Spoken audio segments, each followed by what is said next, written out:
Hey guys, welcome to the Wedding Film School Show. My name is Jared. Today we're going to be talking about why 2021 is the best year to become a wedding videographer. I'ma get right in my bag. Why you gonna try to get mad? Everybody wanna keep up. Don't you know I move too fast? I'ma zip right past. Drip all on my swag. Hey guys, welcome to the Wedding Film School Show. My name is Jared, and welcome to the maiden voyage of the show. I have joined with me today Mr. Jason McCutcheon. How's it going, Jason? It's going awesome.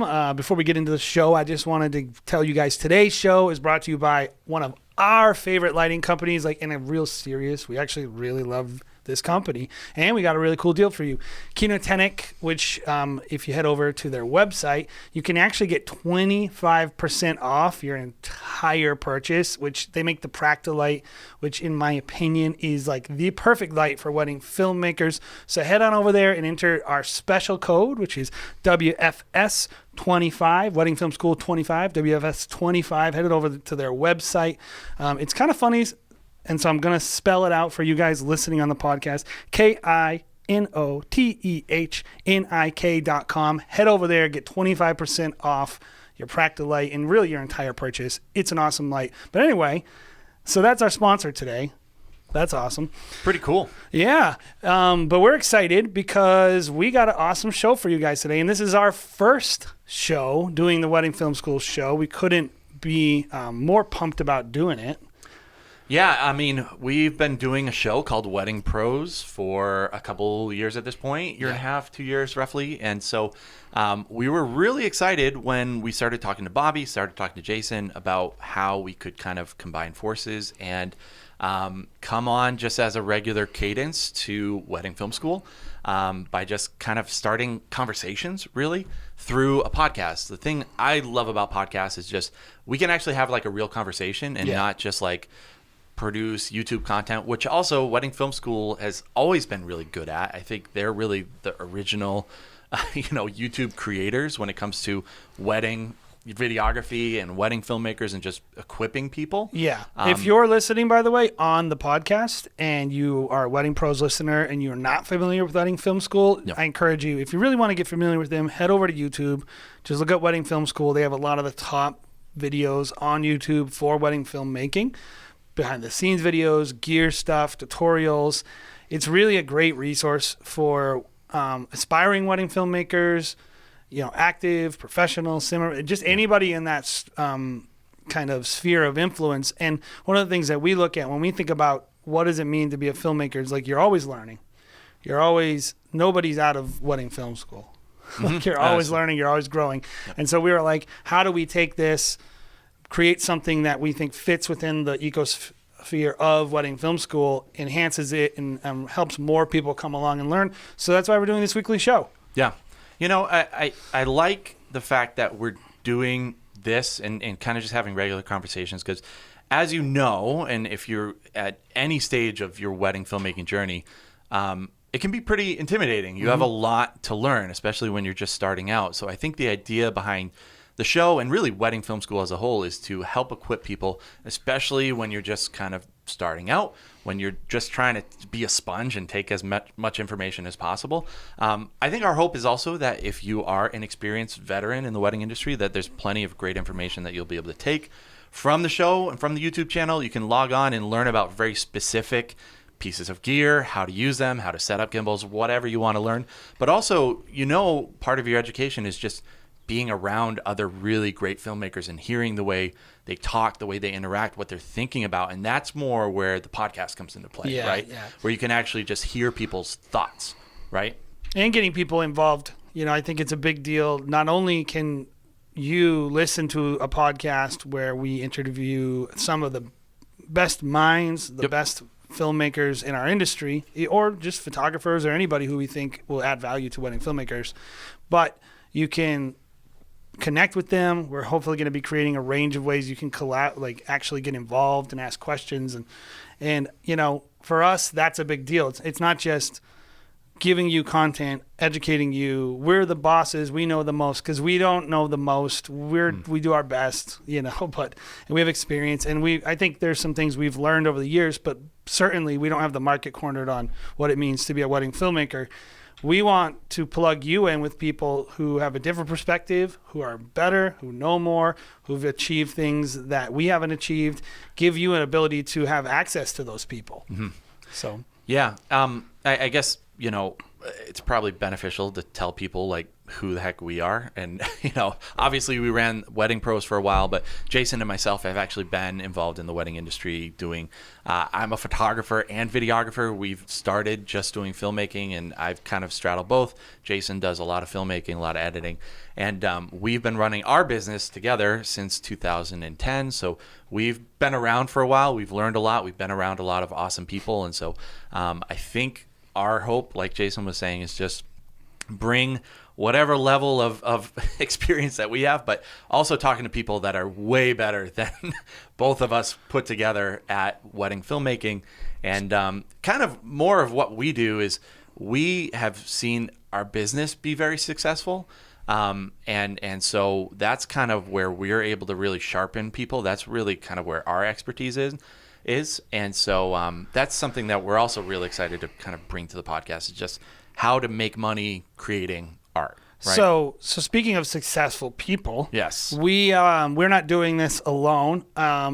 We have Thank God. some other people involved in the channel still who are going to be helping us kill it. And one of them is Bobby Burns, and he's here today. What's up, Bobby?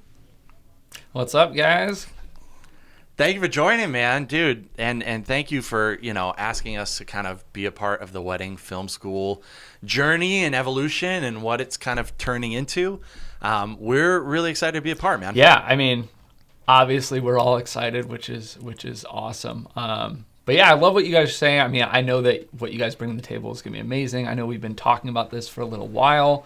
I've always admired Wedding Pros and you guys. I think let's see, when did we meet? Was it 2 years ago? It was at Vision Quest. I don't know exactly when that was. I'm really bad with dates. We met a few times. Oh, yeah. We slid into each other's DMs, yeah. I think, leading That's up to how you do it in Quest 2021, right? So, yeah. yeah, I know, like, I think I've had you guys on Wedding Film School. I think I've been on your podcast. So I know we've always, like, collaborated and stuff. But yeah, just, like, you guys are two awesome guys, which I loved. Your knowledge, obviously, is there. And then, yeah, I know we kind of talked about, like, how could we collaborate? How could we do some stuff? And it just kind of made sense, right? Like, the more we talked about it, to just join forces. And so I'm really excited for that. Super pumped for the Wedding Film School show. Like, Wedding Film School has always been, we always try to make it the premier wedding filmmaking education platform on YouTube, and kind of just, we have our Facebook group and other places as well. But a podcast is just so complementary to what we're trying to do, which I love. Like, you can make videos on how to do this technique, or right gimbal moves, or how to structure your pricing or stuff. But like for YouTube, a lot of that traditionally on Wedding Film School has been these kind of condensed, 10 minutes, maybe even less videos. And podcasts really are going to give, filmmakers in the industry that ability to really kind of deconstruct something deeper and have those deeper conversations. So, I'm pumped for what that's going to mean for people at any stage, like you said. Like, whether you're brand new, like, yeah, you need the camera basics types videos too, which are still going to be there. Like, we're still going to be busting out content, the three of us, aside from the podcast, which I'm pumped for.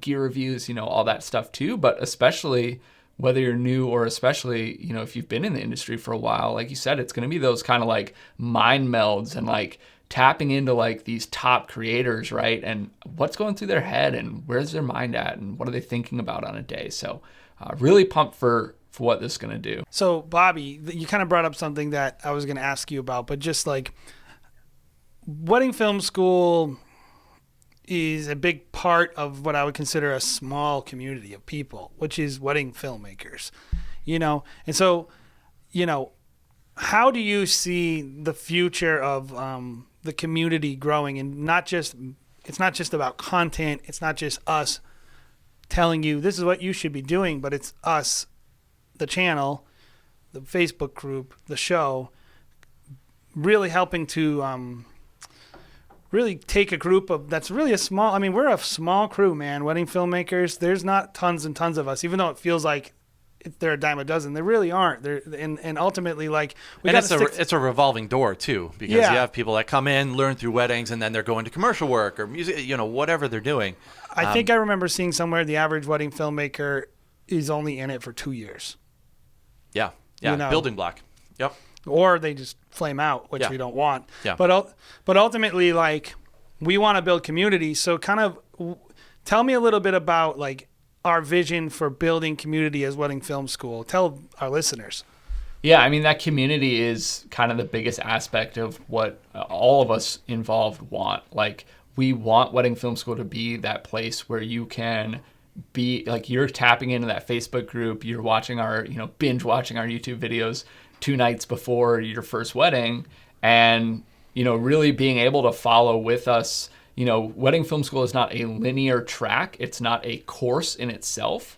But having the ability to really go to one location and not only watch, great videos that are going to get you prepared or let you learn new techniques or dive into how to price yourself or something like that, but also having that group aspect where, we have, like you said, it's not just us. We're not the only people who know how to do something right? We have that community aspect.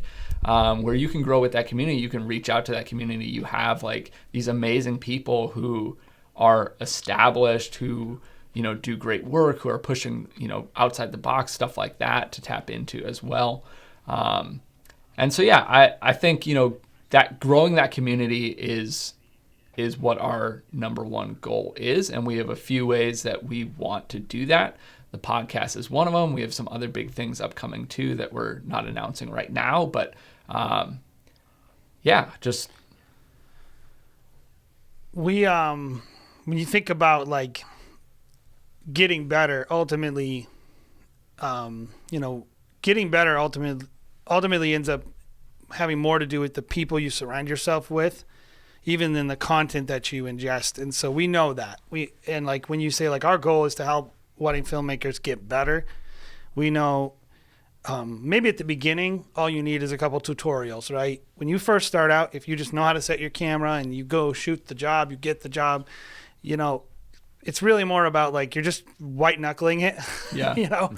But I think at one point in your career you're gonna start running into a place, and I think this is where people start flaming out, is they like, I know what I'm doing, I know how to set my camera up, I know how to do audio, I feel like I'm pretty happy with what I'm making, but I'm getting burnt out, I'm getting tired, I'm hitting a ceiling in my revenue, I'm not feeling like I'm like, there's just some mistake maybe I keep making that, and that's where you start needing people. Mm-hmm. And you start needing community.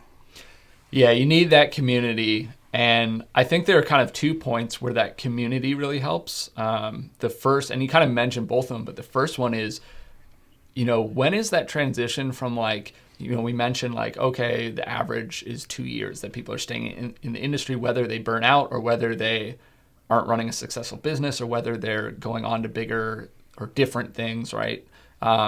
But what is that transition point where wedding filmmaking becomes a career for you? And that, that can be different points for different people, but having people who have done that, who have made that jump, who have, and a lot of the career aspect really, it doesn't revolve around making the best film. Obviously that can help you if you have the best film and you can market it right. Awesome. But like, it really revolves around running a business well. And so that's one thing that I'm really excited to have, you guys as part of Wedding Film School now. That's something that I've always pitched in the wedding film community in general, but like, it's so important to be able to run a successful business. Yeah. And having that community and having other people who are willing to speak to that and willing to share what they've learned along the way, because like between us, we're at like, I think we're just under 40 years of experience between the three of us, right? Like, yeah. And think about like there's some huge people that we know and are in the Wedding Film School Facebook group and stuff like that, right? Where like, it's just so much experience that you can learn from like mistakes, honestly, right? Like we've all been there, we've all made mistakes. If you're not part of the group, by the way, I want to encourage you, go check out that Facebook group. Join the group, and like Bobby was saying, you can literally get access to pretty much the best people in our industry like that. Yeah. And they will like respond. They're cool dudes, cool ladies. Yeah. We keep on talking about, community, and I think it can become pretty cliche. Like it's like, oh, join the community, blah blah, whatever. And it's like, I don't know, it's kind of a marketing term nowadays. Sure. But I feel like we were lucky, and Bobby, I think you were lucky. And I look at all of the people that have been really successful in their businesses.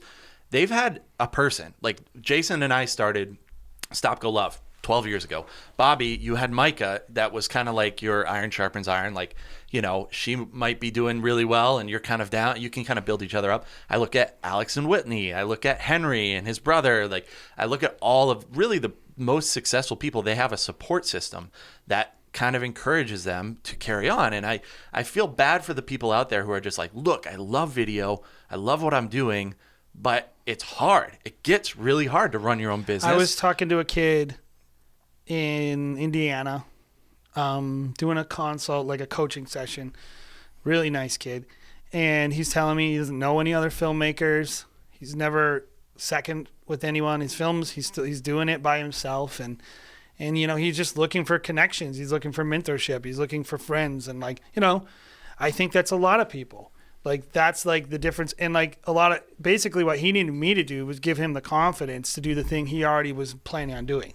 Yes. And I think a lot of people are sitting out there and like, maybe this isn't directly related to a podcast, but I think it's related to our goals for what Wedding Film School could be and is. And it's a lot of you guys are like, you're on the edge to making a really awesome decision. Oh, becoming full-time, maybe changing your editing style, upping your prices, lowering your prices, increasing your volume. Who knows, like some decision in your business, and it's right, but you just need somebody to give you that encouragement or maybe that critique. I mean, I think part of the lineage of Wedding Film School is critique. Mm-hmm. So certainly. Before you go, Bobby, I wanted to bring up something that I think is a big part of Wedding Film School, because it's not just about community and encouragement. One side of community is critique, getting better, encouraging each other by giving each other really critical feedback. And so one of, I think, the coolest parts about Wedding Film School, and if you go back through the channel, you'll see stuff that you've done, stuff that Craig has done, of just giving people film critiques. And I think that's just so valuable and such a really cool thing. Why don't you kind of talk about some of our plans for continuing that legacy and maybe even upping the ante a little bit? Yeah, so I mean, like Jason said, if you go back through Wedding Film School, you can see, Craig did consistent critiques. And then when I took over, I tried to continue that, not only with films though, but films, website, and pricing guide. Different weeks had different things, or sometimes I mix them all together, just because I really think that those three things are big factors in being successful. And no matter what stage you're at, it doesn't necessarily mean that you need to change something, but having a second set of eyes that's in the industry, having other people who have experience, maybe not on a film, let's say I'm pricing, right? I know how I price, and I can say, hey, if this is working for you, awesome, but here's maybe a change that I would make because I see this and it looks like a lot of information to me. And as a bride, I might be scared, right? Because really the people who are mostly interacting with our pricing guides or with our websites are not other professionals in the industry. So I think we can all learn from each other there. So I've really enjoyed doing that. And then of course, film critiques, no matter where you're at, whether you're brand new or you've been doing this for a decade, we can all change, we can all grow, we can all be inspired. And so those film critiques are huge. Super excited. I've done a handful of them, testing them out on some live streams, and we're gonna plan to continue that, to do this a consistent thing starting next week with those website, film, and pricing critiques. So yeah, it should be really awesome, and that's really community-based too. It ties right back into the community, of course, of growing, but we get some awesome live chats, during the live stream with people involved, whether it's their film or not. Everybody can offer up. I think we're all firm believers that no matter where you're at, you can still be constructive. You can still receive criticism, and you can still give constructive criticism. Everybody has ideas, and I love that aspect of it. So that will be on the YouTube channel live, and you can find out where to submit You can find, of course, the live stream itself on YouTube, on our Facebook group. So I'd encourage you guys to go over there. You can check those out. We'll, post it a few days before to gather some films and stuff like that to critique. So yeah, definitely follow, join the Facebook group. That's the best place to get information about what's going on. If you want to submit a film, we're going to post a link over there. We can probably post a link actually in the description on this video on YouTube as well. If you're listening on a podcast platform and that sounds like something that's cool to you, either head over to YouTube or head over to the Facebook group and you can submit a film. And yeah, we're really excited to get going on that. Anyway, hey, Bobby, thank you so much for popping in today. We're going to start talking today about really why 2021 is going to be the best year for wedding filmmaking ever. And that's what we're talking about today. So anyway, thank you so much for joining the show. Have a great day. Yeah, thanks, guys. Love it. And I'll see you guys in another show. Look, I'm just going to be completely honest with you. Can we be a little bit transparent here? I'm going to tell you one of my deepest, darkest secrets. I actually really don't enjoy editing that much. If you were to give me the option between shooting and editing, I would pick shooting 11 times out of 10. And if you've been editing and doing video production for any length of time, you know that dread in your heart as you know wedding after wedding after wedding keeps on mounting up, piling up on your backlog.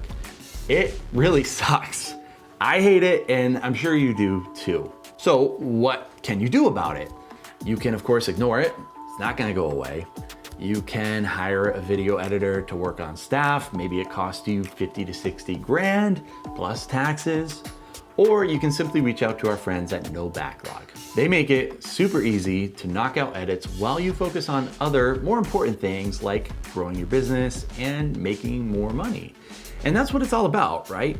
Save time and money by working with a professional, reliable, and affordable video editing partner and get your life back today. You can spend more time with your kids, with your spouse, with your important other person, or you can simply just play more video games. I don't care. This is a no judgment zone, man. So make sure you're visiting nobacklog.com and get started today.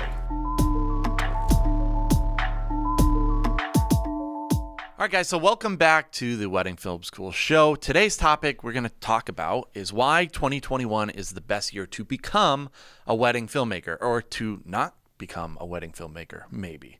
And the reason why I like this topic, I mean, first of all, it's we kind of disagree on it a little bit, which should be entertaining because usually, since we run the same business, usually we come to the same conclusions. But it's kind of more of a what the heck is the status of the wedding industry? What the heck is going on? Where is everybody? Is the wedding industry a mess? Is kind of just like a good starting out point for this podcast. Well, and also, like, it's not really, what we're not saying is, I'm not trying to encourage you to become a wedding filmmaker. I'm assuming you're listening to this, you're already a wedding filmmaker. Yes. For the most part. But I think the idea that, like, industries are not static, that your position in the industry is also not static too. Like, if you're shooting 30 weddings this year or next year could either help you or hurt you depending on what other people decide to do, right?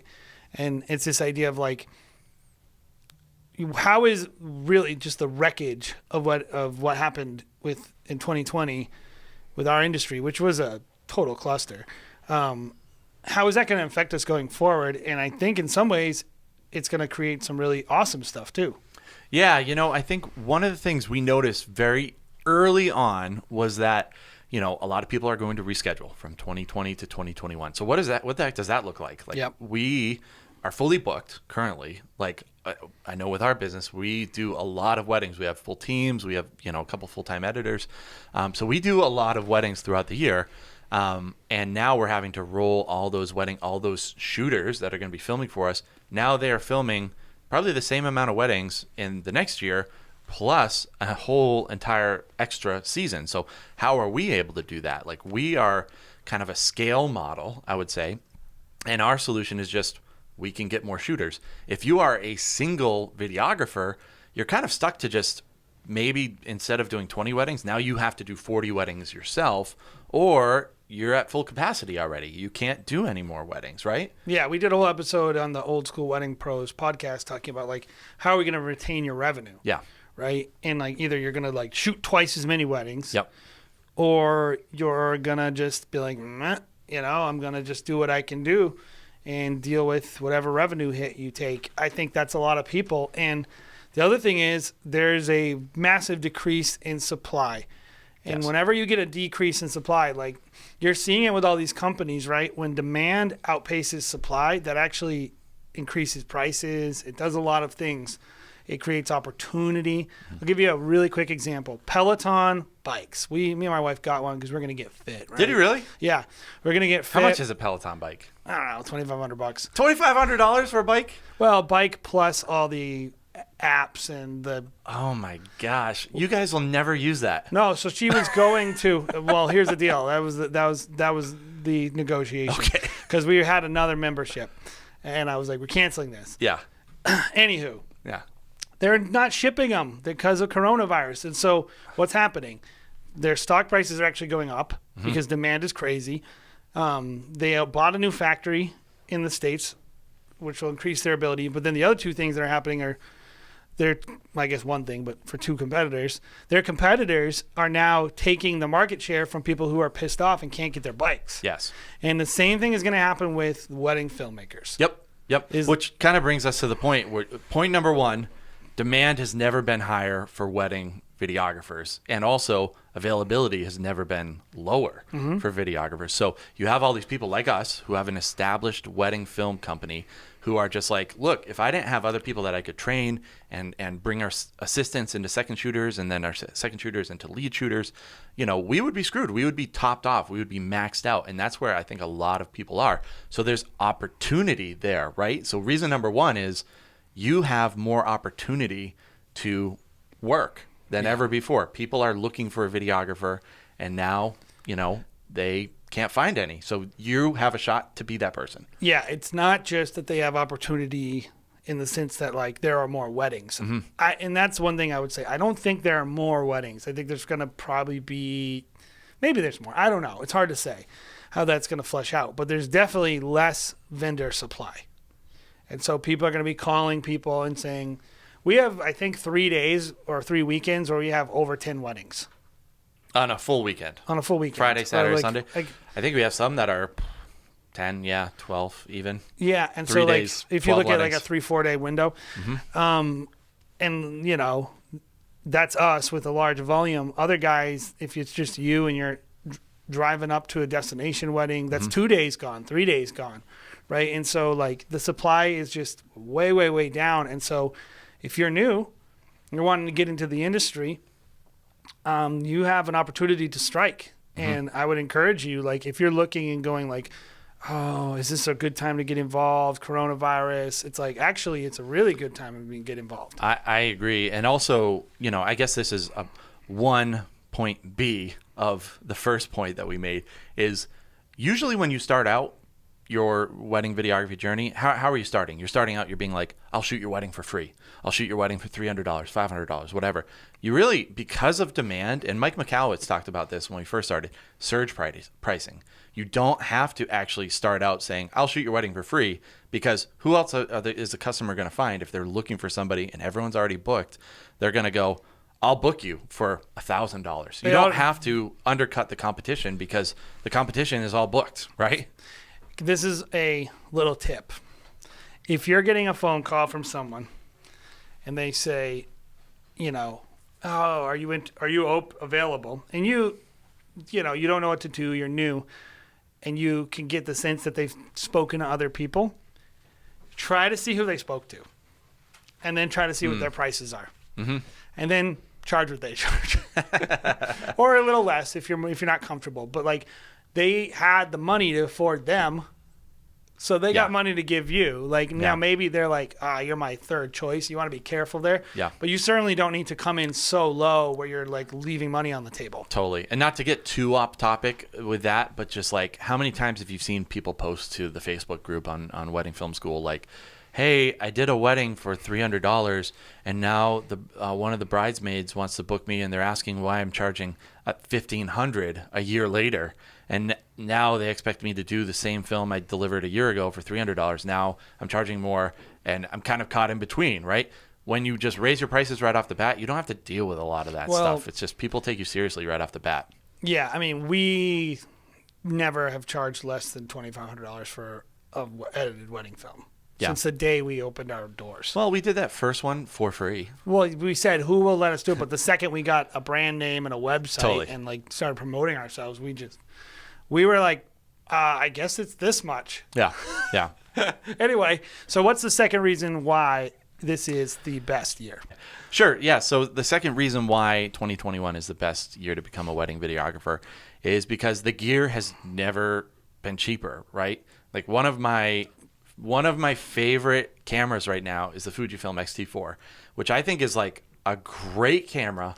It's the best value camera. I don't know why it doesn't get more there. love. It doesn't, because it's not as sexy. It doesn't record raw. There's a couple things. But if you're breaking into the industry and you want one good camera, I remember when we bought our like third camera, it was like essentially a piece of garbage for like $2,000, like, or $1,500. I think it was the same price for a Canon 60D. Yeah. And now to break in, it's like you don't have to spend nearly as much as what you did 10 years ago, 20 years ago. Like the cost keeps going down, so your barrier to entry has never been lower. Yeah. And you have a ton of people looking to sell you on good sales right now, because guess what? People like me that are like, hey, I'm worried about my business even surviving, maybe. We're not buying gear like we were a year ago. Last year, typically we'd be like, okay, we have 15, 20, 30 grand allocated towards spending on gear. This year we might be like holding off a little bit, which just forces these companies to have to lower prices, do more sales.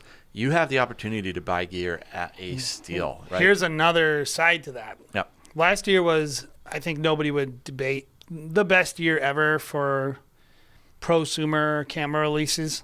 Yeah. You know, too professional, like just cameras. Yep. You know, between what Sony was bringing to the table, Canon's bringing to the table, Fuji, even Panasonic. Yep, like the year before with Black Panasonic. Magic. Yep. Like nobody was doing, like, there's just so much innovation right now. So not only can you buy these cameras cheaper, you can get into the 4K game, the 10-bit game, 60 FPS game, whatever it is. The IBIS. I mean, come on.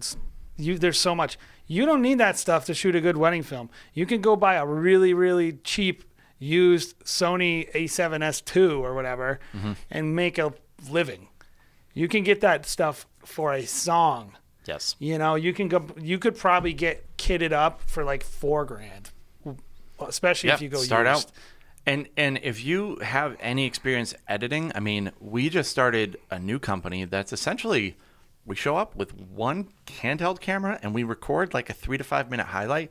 Like you can kind of create a package and create a product that doesn't need the gear that we used to have to be able to cover angles or whatever. It's just like, if you create the product, you can start with one camera, one lens. I mean, I think it's totally possible. I don't even think, this is going to be sacrilege in the wedding film world, I don't even think you need audio.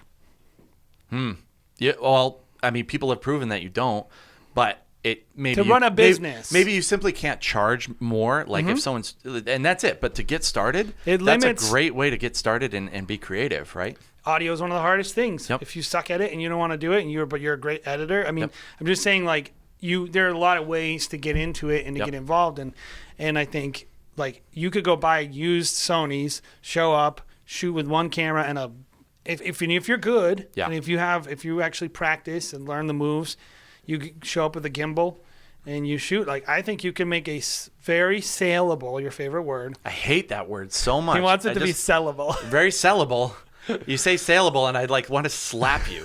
Like, right. I'm not an English, nerd, but like I hate that word. But you can create a very marketable product. Thank you. And that's what we're talking about here. Is like not what is anyone who's telling like this is how storytelling should work in wedding films. It's like, get out of here. Like, there's a lot of ways to do this, and like. You could do anything from like tons of audio, like pin weddings, to more of a music video style wedding film, and someone will pay for it. And that's what we're talking about here: is getting paid, having a job, being a wedding filmmaker.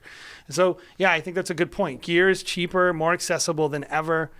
new stuff, used stuff. And it's not just that the gear, it's like what the gear can do is way more advanced, and it makes it easier for you to do your job. Do you remember like shooting on Canon 5D Mark IIs, no autofocus, like nothing? I try not to remember. Nothing.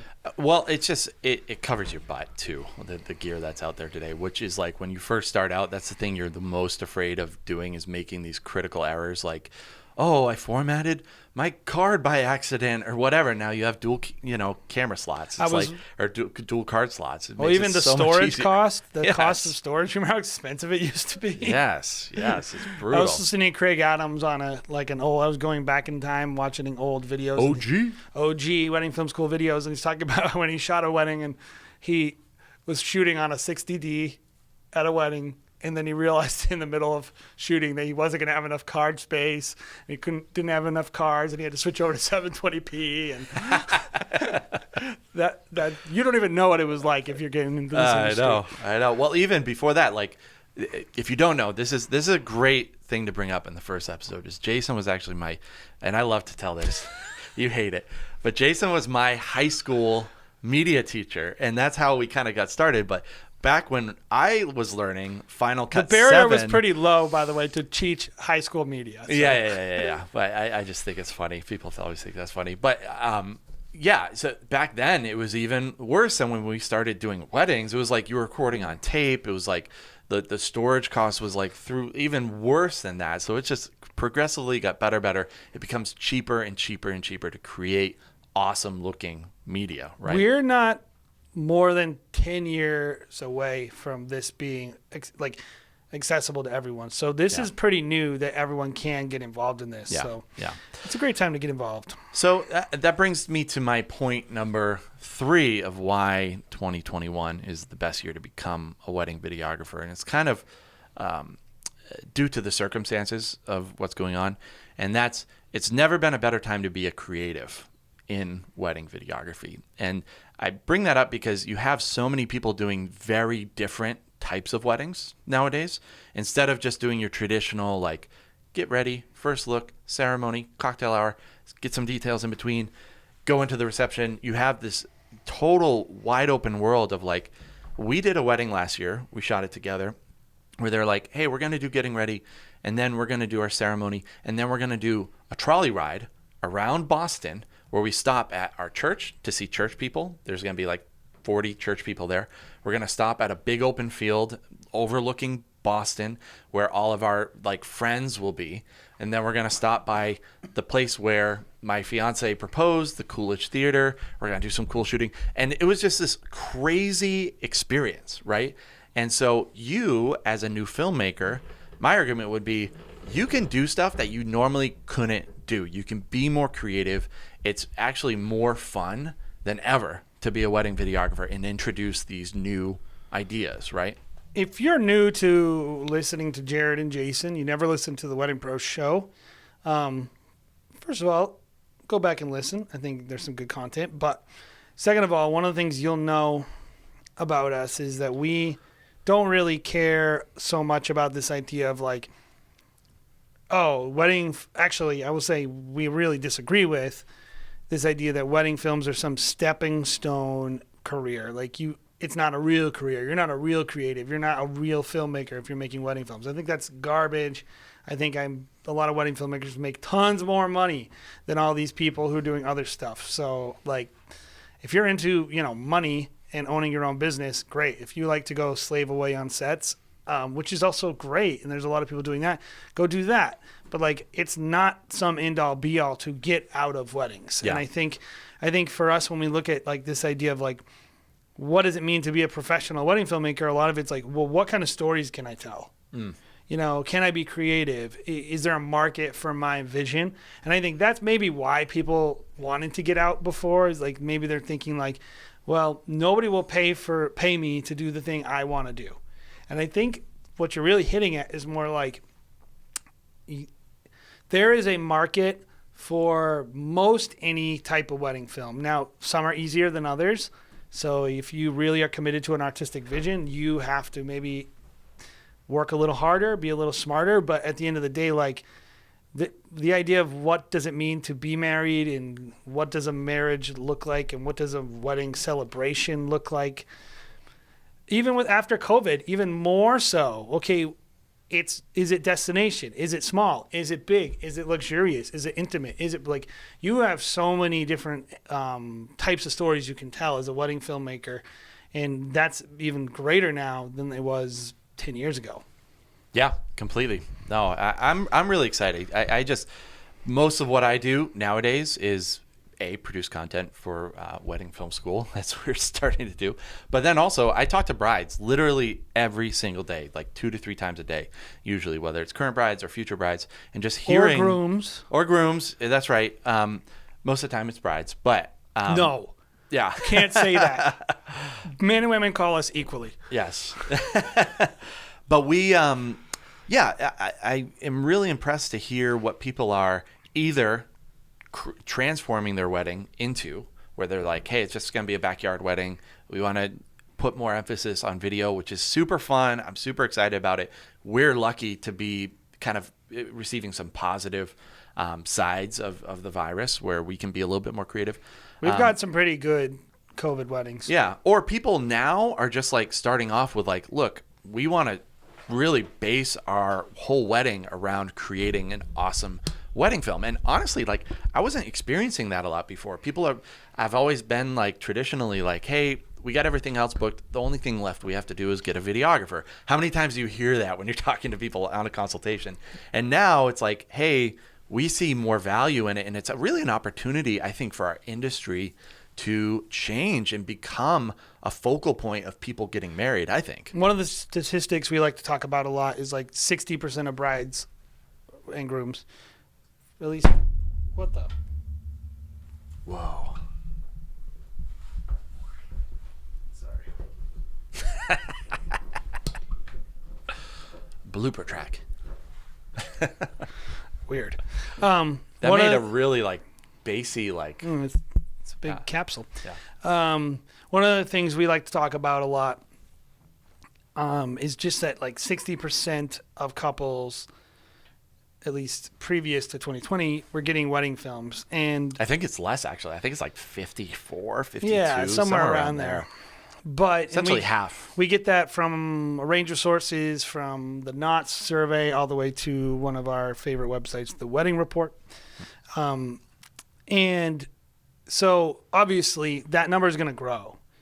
And so if you're getting into the industry right now, you need to understand like this is going to pick up, I think, exponentially in terms of how many people are looking for this product and demanding wedding films.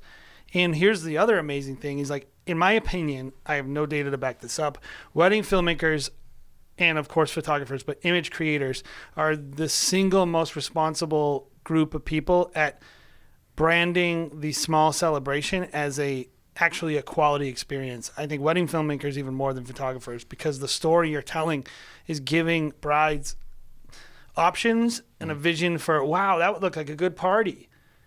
And I think we're going to start to see that like there's all these different types of weddings happening right now that are just generated from this terrible crisis, and there's a lot more opportunities. Yep. So like, for instance, a lot of the weddings we shoot, I think the average spend is definitely over 50 to 60 grand, which is not gigantic. There are $2 million weddings, but it's double the national average, I think. Mm-hmm. In our area, I think it's like 36. So we're yeah. And so we're on the like a little higher end scale locally of the weddings that we shoot, right? And demanding a decent amount of their budget. But imagine if these people who are getting married for like 20 grand no longer have to pay for all these guests, and all they're paying for is you. Yeah. Like, think about how much more money they're still going to spend their 25 grand, but they're going to get better food and a better wedding film. I don't have data to back that up. Yeah. But I do think that is where we're headed is, of course, big parties aren't going away. So we're always going to be a part of those celebrations, but there's going to be more films for more filmmakers with different visions. Yep. I totally agree. Let's talk about item number 4. And this is our final point. I know it's number 4 is not very saleable on YouTube and these podcasts. I mean, if you're this far into the video already, Yeah, I guess. Yeah, this is the throw-in. Let's just say 3 and a throw-in, huh? yeah, 3 and a thrown. Bonus point. So number 4 is Wedding Film School is back and cranking out awesome content, and the education, what you can learn for free, has never been better. There's right? no one else on YouTube talking about these topics, but in terms of wedding film. Yeah, I was gonna say. I mean, it's kind of No, there's anywhere from Matt Johnson, Wedding Film School, to some degree. There's other people who do other types of filmmaking and talk about wedding films. Just camera guys in general. Just you can become a pretty skilled wedding filmmaker for free on YouTube, on podcasts. Yeah, I'm really excited to see the memes of not another wedding education curriculum.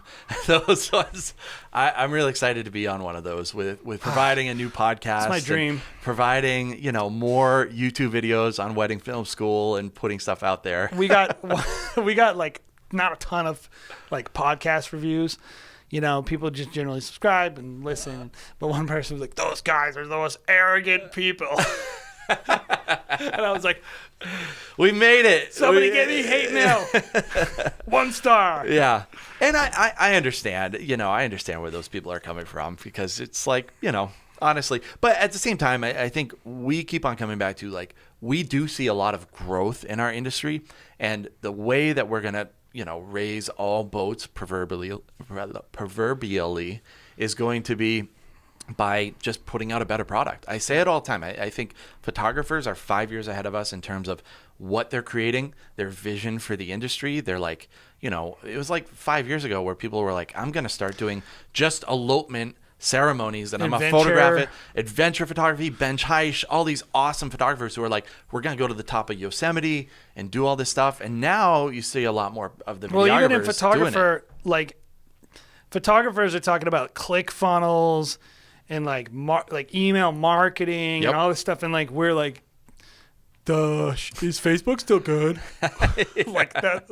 And part of that, I think, is I understand, which is like, this isn't a rip on you photographers, but you don't have as much technical stuff you got to know. Oh, you can talk as much smack about photography. This is Wedding Film School, Jay. You can talk smack about photographers. But honestly, like, in terms of creatives, like, I'm pretty inspired by a lot of photographers. Same. And love the work, and they're great people. Like, we're more plugged in with photographers because that's who we work alongside every single week at weddings. And so we have a lot of photographer friends, and one of the things you see is like their brand consciousness, their connection with their fans and followers, like the things that they're marketing, their branding, the things that we kind of like gear, editing, gear, what's the best LUT, blah, blah. It's like, and I think that's changing, right? Yep. And hopefully not only when we educate and when we talk and when we connect in community about wedding filmmaking, we're not just talking about the same tired content that we've always talked about in the wedding film world, but we're realizing like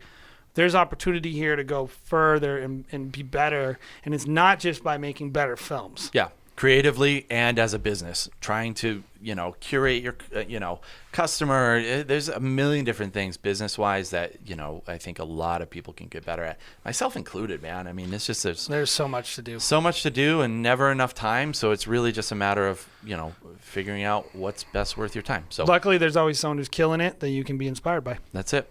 I was going to just say, I think I disagree with you a little, which is 2021 is going to be a good year. Yep.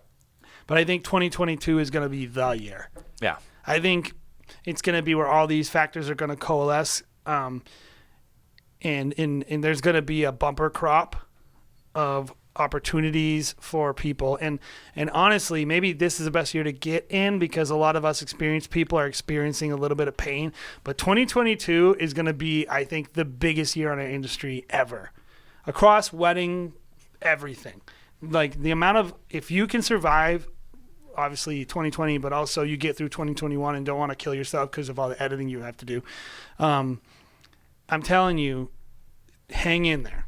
Yeah. Hang in there because there's going to be an incredible opportunity of like we're not going to have the market all bogged down by all these rescheduled weddings. There'll probably be some, but not to this degree. And like, there's just going to be this demand. I have a great comparison to make. Yes. If 2021 is the 2017 of Bitcoin, Oh no.